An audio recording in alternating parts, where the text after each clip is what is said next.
Hi, my name is Detective Mike Smith. I'm a financial crimes investigator with the St. Mary's County Sheriff's Office.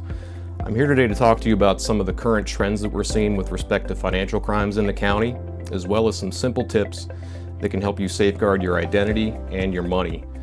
Think of these tips as akin to locking your front door. There was a time when many of us would have felt perfectly comfortable leaving our houses without locking the front door. Now I suspect most of us do it without even thinking. So think of these tips as locking the front door for your identity and your bank accounts. They're not going to prevent all types of fraud, but they will deter those who are after a quick score. One of the most common types of financial scams that we're seeing in the county right now is individuals calling their intended scam victims and requesting that they send them money either by cryptocurrency or by gift card. One simple step that you can take to safeguard your identity and your accounts today is by simply not answering calls from numbers that you don't recognize. Scammers have the technology to engage in what we call spoofing their caller ID, which means they can make the number that they're calling from appear to be a different number on your caller ID. So if you receive any calls from 800 numbers, or even if it's a local number that you don't recognize, don't answer it. Allow your answering service to get it and screen your calls. If it's important and it's legitimate, they will leave a message.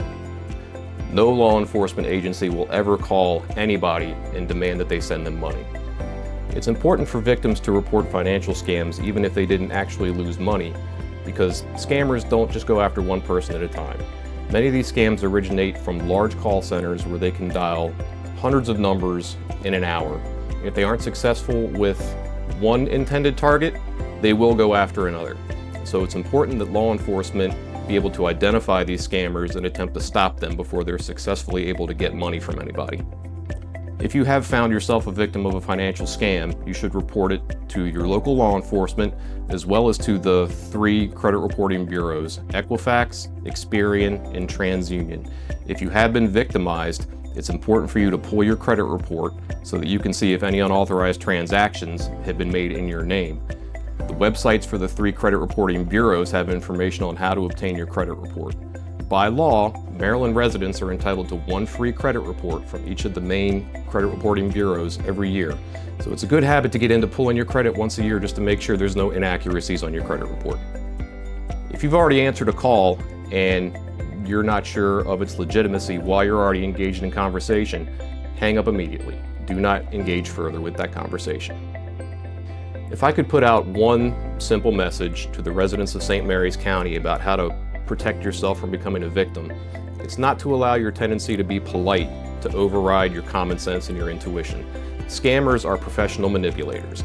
They know exactly what buttons to push to get you to do what they want. They will appear authoritative, or they could appear sympathetic and friendly depending on the type of scam that they're engaging in. Many of us have a tendency to not want to be rude, to not hang up on somebody in the middle of a phone call. Don't allow that tendency to be a polite, nice person to overwhelm your common sense and intuition. If you think you're being scammed, you're probably right. Hang up the phone.